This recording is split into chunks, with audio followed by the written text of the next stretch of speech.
بسم الله الرحمن الرحيم marka hore raadiyo Shabeelle waa mahad celinaya iyo saxaafadda dhan horta marka hore waxaan leeyahay awalan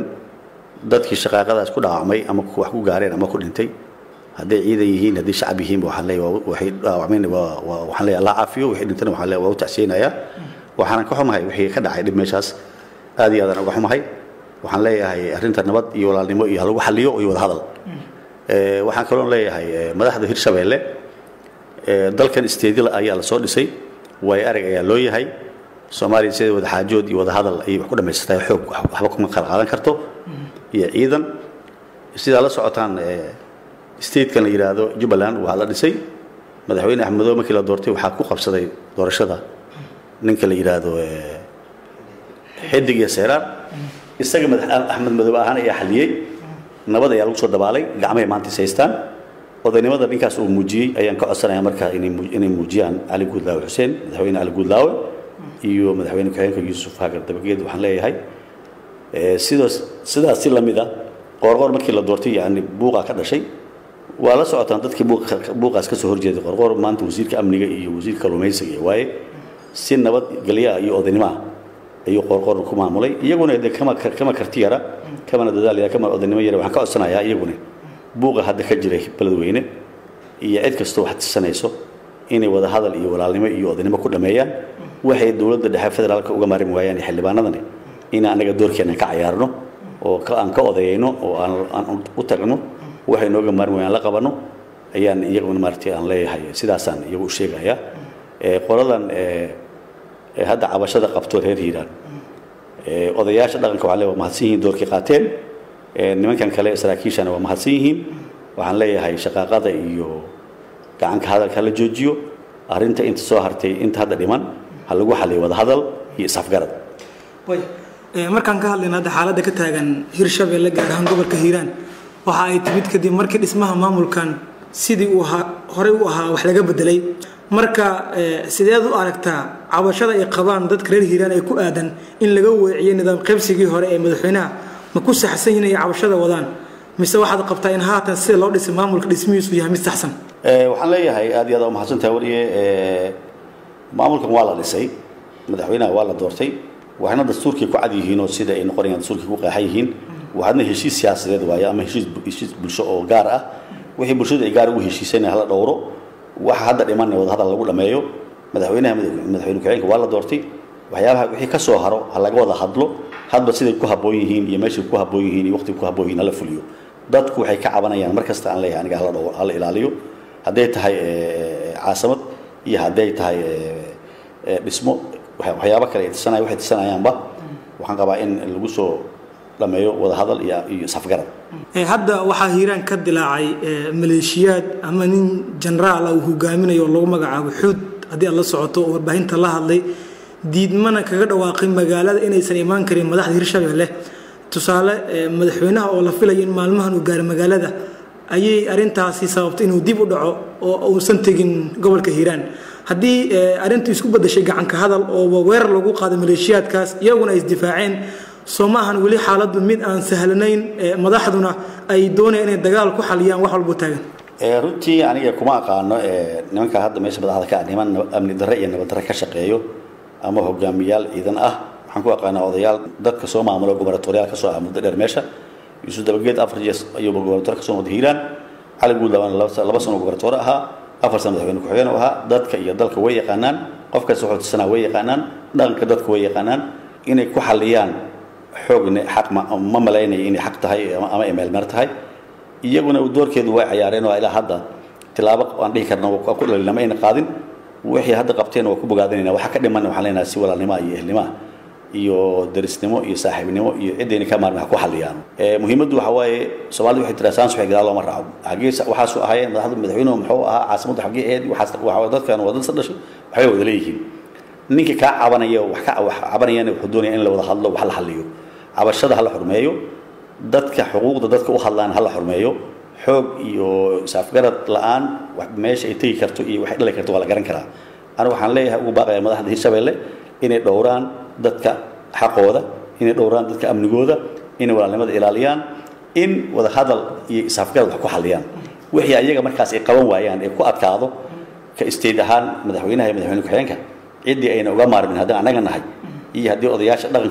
هيرشبيلة تهاي أما وجاسدة تهاي مثلا عدين تهاي هكذا شدانو أريمان هلا واحد اللي على سيساف كرده سيستيد وحول نقضه ضدكنا وضجير هو قبصان لما نقول مركان كهل لأن تهين قضية ودريم كرتا قابك جعلها إن الله مره اسمها المعمول كان إن الله حلي تبشوين كي كذا شبه سيدات جعلها إن حلوا وجهه لما أنت تبشوين كتاعي waxaan jeclahay kulli in dadka la fariisto ninka wax tirsanaayo dadka wax tirsanaayo oo bulshada reer Beledweyne ama reer Hiiraan ama dad hadda qolada hadda cabashada muujisto waxa ay ka qolada aamusan wali aan hadda cabasho qabto cid kasta oo cabasho qabto Hirshabeelle ka soo jeedo waxaan rabaa in la xalliyo aniga hal lagu xalliyo safgarad cid walba meesha joogta loogu tago waxay tabanaysaa la xalliyo wixii ka batay Hirshabeelle anaga la qaadayno federaalka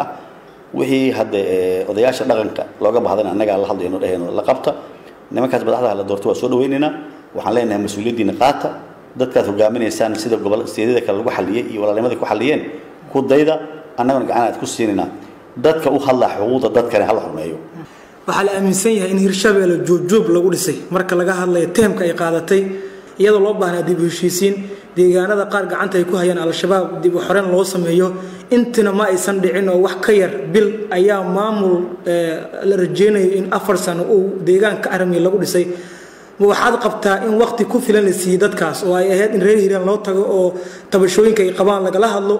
reer dadka gobolka Shabeellaha Dhexe iyaga lagala hadlo mise waxaad qabtaa in waqtigii ugu fiicnaa wada hadal uu gali karo iyo wada xaajood dib u heshiisiin la siiyay heshiis kasto iyo waa mahadsantahay aad iyo aad mahadsan heshiis kasto iyo dhismo kasto oo la dhisayo qolana waa ku faraxsantahay qolana waa kuma faraxsana qolana xuquuqda ka hesha qolana waa ka waysa muhiimadda markay dhisanto ayaa la rabaa cid mucaaradka ah iyo cid muxaafadka labada adag doorteen adaa madax u ah inaa isku soo hogaamiso sida lagu dhisay iyo sida madaxdan ku timiday iyo sida wax yihiin anaga hadda ka hadlimayno waxaan ka hadlaynaa madaxdii waa la doortay madaxda la doortay waxaan leenahay dadka inuu shaqeeyaan dalka inuu shaqeeyaan dadka inuu isu keenaan ayaan ku boorinaynaa sida loo dhisay haddaan ku mashquulno isla ma socon karno waxaan rabaa sida loo dhisay in la iska iloobo oo sida hadda la isula joogo wax loo qabto wax la qaban karaa maanta waxay yihiin in madaxweynahan uu shaqadiisa qabsado madaxweyne ku-xigeenka shaqadiisa qabsado dadka wax la lehna waxay ka tirsanayaan state-ka ama maamulka ka tirsanayaan in la xalliyo haddii reer Hiiraan yihiin haddii reer Jowhar yihiin iyo haddii reer Balcad yihiin iyo haddii reer Matabaan yihiin cid kasta wax tirsanayso inta la fariisto in la xalliyo hadda qolada cabashada qabto ee joogta aalgaalna waxaan leeyahay dadkay u hadleen way mahadsan yihiin xuquuqda dadka ka maqan haddii u hadleen yaan la dhibsanin cidii dadka u hadasho waa in la xurmeeyaan qofa u hadli lahay laba u hadli lahayd janna u hadli lahay oo dhaqan hadli lahay odayaasha dhaqanka ay yiri mashruucaasna odayaasha oo yiri xaqa naga maqan waa u mahad celinaya qolada hadda dhahayso nabadan wadnaaya nabad hal qaatan waa u mahad celinaya maamulka Hirshabeelle hadda jirana waa u mahad celinaya waxaan leeyahay shaqadaas loo qabto sida saxda ah sida saxda qofkaas uu u jeedaa nabadda qofkaas uu u jeedaa dadka xuquuqda dadka u hadlaana way mahadsan yihiin leeyahay mar labaad iyo mar saddexaad haddii aan fursad ku siiyo in caawa dadka reer Hiiraan ka dhageysanaya idaacadda Shabeelle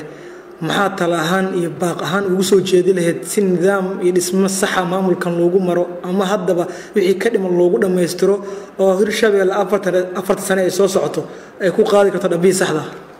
aad iyo aad u mahadsantahay reer Hirshabeelle waxaan leeyahay gobolka ugu qaniisan Soomaaliya ayaa degan tihiin dad walaalo ah oo ilma abti ilma adeer iyo seedi iyo walaalaha tihiin masaalixda dadka iyo dalka way ka dhaxaysaa dhulku ma guurayo dadku un baa dhamaanaya qofkii oo waqti oo cimrigiisu yar yahay dhulkiisu ahaan doona waxaan leeyahay mid ahaada wax wada tashta haddii aad leedii kala waramay waa isla joogtaan gobol nabadeed dhigta ugaasyada waxaan ku baaqayaa in dadka inteen gobol nabadeed u dhigaan isugu yeeraan dib u heshiisiin sax in la qabto cid kasta waxay tabanaysaa in laga xal mariyo dagaalada soo laabtay ee ka jiro deegaanada Matabaan iyo dhulkaas waxaan leeyahay dadka deegaankaas degan ee walaalaha dariska ah inay nabadda iyo walaalnimada ka shaqeeyaan wixii dhacay waa dhaceen Soomaaliya way isdiri jirtay ciraabtuna ciraab ceelada mid siyaasadeed ma dhulkaas hadda lagu diraa waxaan leeyahay Hirshabeelle meel kasta ay joogaan waa salaamaya xildhibaankoodii aan ahay waa walaalahay madaxweynaha ku-xigeenka waa saaxiibaday Abu Karxuud waa saaxiibkay waa dadkaas oo dhan waa dad walaalo aan nahay oo aan ehelnahay saaxiibnahay in aan iskaashano iyaguna waxay nooga marmaan la qabano nabadda iyo walaalnimada iyo daris wanaaga lagu yaqiinay Hirshabeelle ama gaar ahaan Hiiraan in dib loo soo celiyo ku xirnow IBS Bank goob kasta iyo goor kasta adigoo isticmaalaya IBS Mobile Banking. Degso application-ka oo isticmaal adeega IBS Mobile Banking.